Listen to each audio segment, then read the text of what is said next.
Ionized Yeast presents Lights Out. Everybody.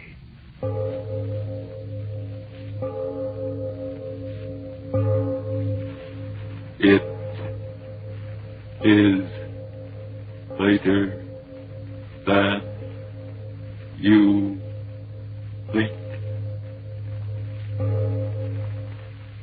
Lights Out brings you stories of the supernatural and the supernormal, dramatizing the fantasies and the mysteries of the unknown.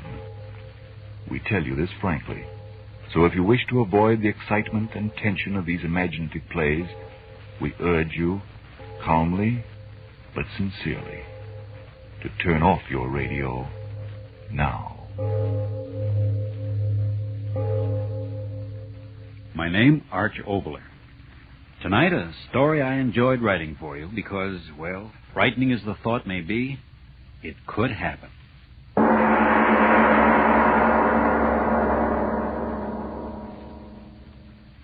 And furthermore, I might speak frankly, my dear Diane, the basic thing wrong with woman is her nose. Let's cut it off. Russell Adams. Then there's the matter of her ears. Look at them. Well? They're too obvious. Cut them off, too. No nose, no ears. Oh, a fine art critic you turned out to be. Oh, is this thing odd? Russ Adams, I hate you. I think it's the best piece of sculpture I've ever done. Egomaniac. Oh, will you go away? Not until I tell my wife how much I adore her. How about stopping the artistic endeavors for the night and romancing with the old man? Any night. Come on. Out on the veranda. There's a moon. Spoken as Professor Russell J. Adams, instructor of astronomy at our beloved university. I don't know a single scientific fact about this moon. It's a special satellite built entirely for romance. Then it's a date. After you, fair Diane? Why do you laugh? Just thinking it's a good thing we haven't any neighbors, or they'd think we were honeymooning. 10 years and 2 more weeks. Sweet. Why? For remembering. Why the sigh? Oh, it's such a lovely night. Yes. You're very lovely with the moonlight in your hair. Darling. 335 days out of the year, moonlight to me is just a reflected light of the sun. A light interesting only that it may be analyzed spectroscopically. But these 30 days of our vacation, Diane, oh, what a magical change. It's a soft lover's moon hanging in the heavens only to brighten your loveliness. Oh, and people wonder why I can't get excited about Ronald Coleman.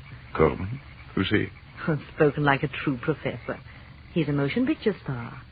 An absolute paragon of romance. Oh, well, perhaps I shouldn't neglect my movie-going. Oh, so much I mean. With such paragons to teach one. You do all right. Oh, Russell. What's the matter? I saw the brightest shooting star. Is that all? The way you gasp, I thought you saw the angel of death himself galloping over those meadows. There's another one. Look, Russell. My dear, for 11 months out of the year, the heavens have my full and undivided attention.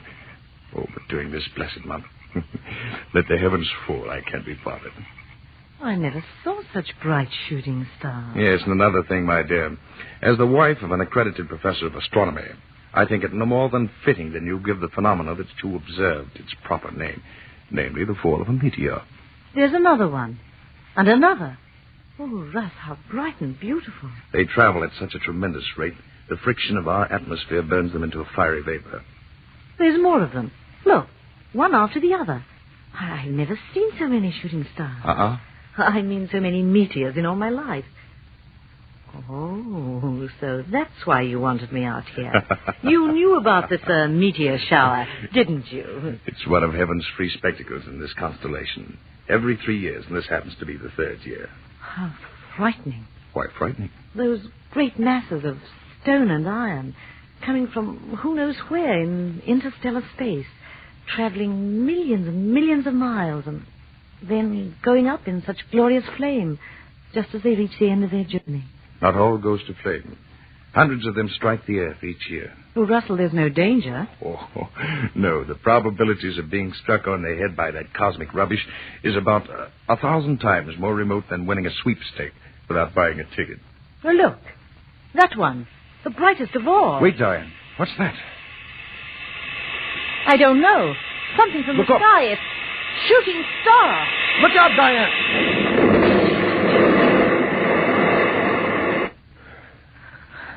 Russ. All right, dear. Everything's all right. What? How? A meteor. Must have landed out in the field there. Here, let me help you. You all right, dearest? Yes, I'm all right. Russ, where are you going? Out there. Where it must have buried itself. Wait here. I'll be right back. No, I'm going with you. All right, if you want to. Oh, Diane, what an experience we've had. The one chance in a million I spoke about almost occurred to us. But Russ, was it really a shooting star? That explosion like a bombshell? A bombshell of the universe. What will we find out there? A fragment of the meteorite, I But hope. it'll burn. No. All of its heat will have been dissipated. Then again, it may have exploded into 1,000 minute pieces. I pray to heaven that it hasn't. I'm afraid. No. The danger's all over. Here. The moon's so bright. If any of the mass landed, I should be able to find the torn ground where it smashed through the turf. Oh, please, darling, let's wait until morning. No, I must find the thing at once. The moon gives plenty of light. From the brightness of the flash, I'm positive that the meteor landed someplace right in here. I'll tell you. Look! What? The turf, all torn up. This is the place. Russell, are you mad? Get up off the ground. Right here. It must have struck a glancing blow off the brow of the ridge. I've got it. What? A fragment of it. Still warm. See? No larger than a baseball. All that was left of it. That's a meteor. A meteorite. All that's left of the meteor that burned and exploded. What a find. Drop it, Russ. What are you talking Throw about? it away. Here, come back to the house, please.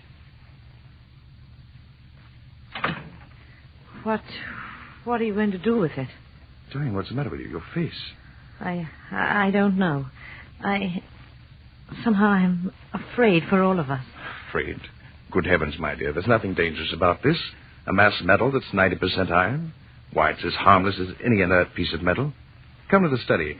I'll show you where the rush of air against the incandescent... Russ, wait. Huh? Someone's crying. Yes. I'll go and see. It's Helga. Oh, Helga, you poor thing. We forgot all about you. Oh, Mrs. Adams, it was exploding. Now, everything's all right, Helga. What's going on, Diane? Oh, poor Helga. The explosion frightened her out of her wit. Oh, Mr. Professor Adams, we die. We all die. Don't be a the fool. The fire, it comes from the sky. It kills us. It kills you and me and everybody. We die. Everybody dies. Stop it. For heaven's sake, stop that. Sky. Take care of it, Diane. Give her a sedative or something. All right, Russell. All right now, Helga. Everything's all right. I'm going to get at this meteorite, so please quiet the dumb fool down as quickly as you can. Superstitious idiot. Simple phenomenon, and she thinks the world's ending. Simple little meteorite. Iron, a bit of nickel content. Nothing particularly unusual. Oh, Diane, quiet her down, will you? Yes. She'll be all right. You look a little rocky yourself. Here, sit here. She's very frightened. Yeah, and even you, Diane. Well? Well, you've acted so strangely, as if this inert piece of cosmic metal could cause some supernatural ability. What are you going to do with it? Nothing. Examine it. Here, I'll take some of this nitric acid. Where's that bottle? Yeah. Now watch closely, and I'll show you that the stone consists of ordinary elements. Iron. Russell. What? This mark on it. How strange. Yeah. Funny, I hadn't noticed it before. Circles the entire stone. I wouldn't be a bit surprised that a blow right here would break it in half. Yes, I think I'll try to do that. No, Russ. Leave it alone. Good heavens, Diane. Nothing but a stone. All I'm going to do is try and break it along this fissure. See, I had a hammer and a stone. Here.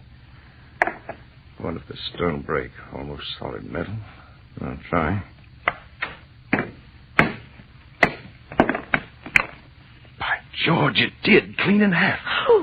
What? Look. What's inside? Flesh. Oh, Russ, how... Negative-ray protoplasmic. No, it can't be. It can't. This is a meteor. It came from out there. There is no flesh. Nothing could live. Russ, look. Huh? It's growing. Growing?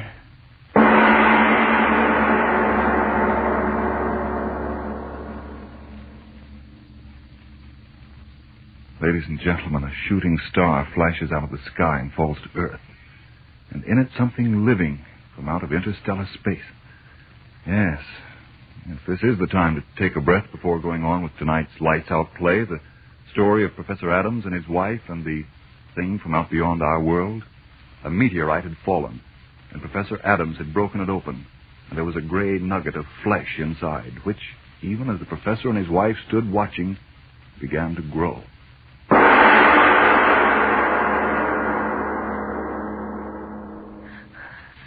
Faster and faster. Gray flesh. Growing. Russ, I'm afraid. No, Diane. No. Wait. Control yourself. This is something we've got to see, both of us, calmly, so we can tell others clearly what we saw. I'll try. Oh, Russ, keep your arm around me. Larger and larger. Listen, the noise as it grows. I hear it. When will it stop? When? Look. Look. I can't. That horrible gray flesh. But you must see it. Look. It's forming into something. What? A head. It's forming into a head. Oh! How can it be, Diane? Flesh in a meteor growing into a head. I see it. A head. Horrible head. Diane, you heard. Yes. A head without body speaking. Yes, speaking. Russell. You hear and understand me. Thick-lipped. Laughing. I laugh at the fear and wonder in your simple little faces. Who are you? What are you? If I told you, would your little earth minds understand? Tell us, whatever you are. Tell us what you are. What you on earth will soon have for masters. No, wait, Diane. I must know. You thing... what can I call you? Tell me what you mean, you... masters. Surely you simple little men do not think that in you creation has reached the ultimate. Oh. Gray flesh talking. I'm getting out. You will stay. Russ, I can't move. Nor I. You cannot move. Who are you? Tell us, who are you? You saw how I came. A tiny bit of protoplasm in that meteorite? So I willed myself to be, to reach your earth. You came here in that? Through space? Through space beyond your furthest conception. Earth thing. Many of my people have tried. I am the first to succeed. Then meteors are the means we have used to try and reach this haven of plenty. I am the first. Now there will be others. You're from another planet? An old world. Old beyond your understanding. A world grown cold in its age. Empty with passing years. We must escape to a young, fertile world. This world. But you're only heads. Heads without bodies. Oh, Russ, I'm so afraid. No, please. I must hear him speak. This that is happening to us is a miracle of all times. Tell me, you there, are you only heads in that world you speak of? Heads. You see what I will you to see. But what are you? A mind and a will beyond your feeble understanding. As far above you as you are above the apes that still must crawl in your jungle. But how can it be that you speak as I speak and understand what I say? Your prattling wearies me, but I tell you this. All that you say, I know. The most profound thought any of you earth things have ever thought is to me as the babbling of children. But now I am hungry. You understand that, little thing? Hungry? Hungry? Hungry with a hunger that has driven me over space without ending. Hunger that has brought me here. But what do you eat? You will know. What do you mean? What food could there be here to fill the hunger of such as I? Hunger that would make me entomb myself in metal, flung into space in a hope that chance would bring me through the fire of that air of yours. What food? A thing. I don't know. Tell me. Come closer. A thing. Oh, no. And why, oh no, a thing. You don't... Human? Human. You think you crawling worms are human to us. But if you're man... But we are not men. You are the cattle, and we are the keepers. Oh. You raise the cattle for life, and we for centuries have raised such as you on our world for life. But now, as I told you, our world has grown too old and too cold. The herds of you die, and we grow hungry. That is why I am here. We need new cattle. Here there are so many of you. Earth woman. Russell, it spoke to me. We've got to get out of here. Earth woman. No. Stop it. Don't look at me. Stop it. Come No. closer. Don't listen to him, Diane. Closer. No. Don't move, Diane. Stay where you are. Stay right there. You hear only me, Earth woman. Only you. No, Diane. No. Don't say that. Don't look at that monster, Diane. Closer, Diane. Yes. No. Closer. No, Diane. Stand still. Don't move toward it. Don't. Closer, No. Diane. Closer. Monster. Not Diane. Diane, I beg of you. Don't go closer to it. Closer. No. Closer. I'll kill you. If I can only get to you. Closer. Soon you will move to me as she No. is. Closer. Diane, Closer. if I could move. Closer. Diane, Closer. I've got to find the way. Closer. The strength to stop him. Diane, you're almost... I've got to. Closer. That bottle. Nitric acid. The bottle. Closer.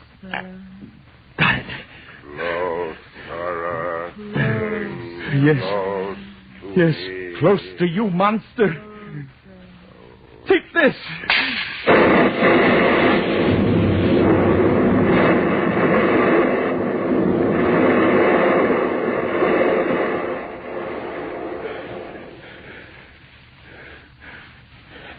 Pool of flesh. Flesh. That's all. Diane, wake up. Open your eyes. I've killed the thing. I killed it. Diane, it's all right. Russell. I've killed it. Oh. Diane, look. Outside, it's still dark. Yes, the sky's still streaked with the Russian meteorites. And that thing said more of the monsters of his breed are trying to reach this earth to feel that devil's hunger in them. Another meteorite is just there. And in it, perhaps... Oh, Diane. Diane. Is that truly to be end for mankind?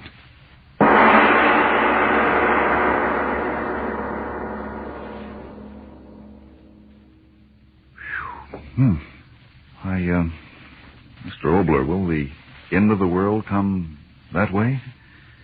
Well, Frank, if you mean will the end for mankind come out of interstellar space in the form of a flying meteor, well, there are some mighty interesting theories along that line. The amazing thing about it, Frank, is that there are so many logical and thoroughly possible ways in which the entire tribe of mankind could be wiped off the earth at any moment. I'm not talking about famine or what's close to all of us, war. I mean other ways. A star moves into our darkness from somewhere out there in the blackness of interstellar space, and the pull of its presence might turn our spinning globe headlong into the sun. In a split second, all of mankind, all his buildings, his wonderful possessions, his precious little pile, would go up in a flash of fire. Or, out of the sun itself, the very source of our life, as we all know, could shoot a long stream of explosive flame that would curl around us and again, well, so quickly that no man would know what had happened. In split seconds, this earth would be a charred, uninhabited spheroid. Yes, when one stops to think what a tiny little grain of sand this haughty world of ours actually is in the dark sea of space, and when we realizes how precarious little mankind's hold is on this earth, the spectacle of man's inhumanity to man becomes a cosmic joke. Well, all of those things are certainly interesting to think about, Mr. Obler, but tell us now what's going to happen next week. Next week, balls treached. No, that's not a dance. It's a story of chance.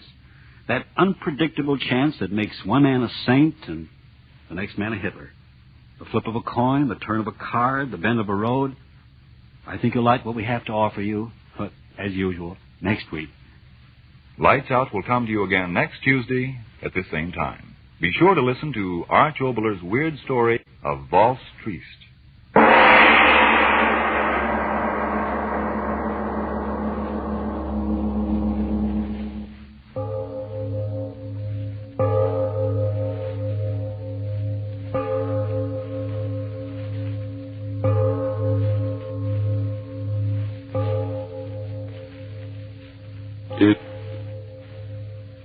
It is later than you think.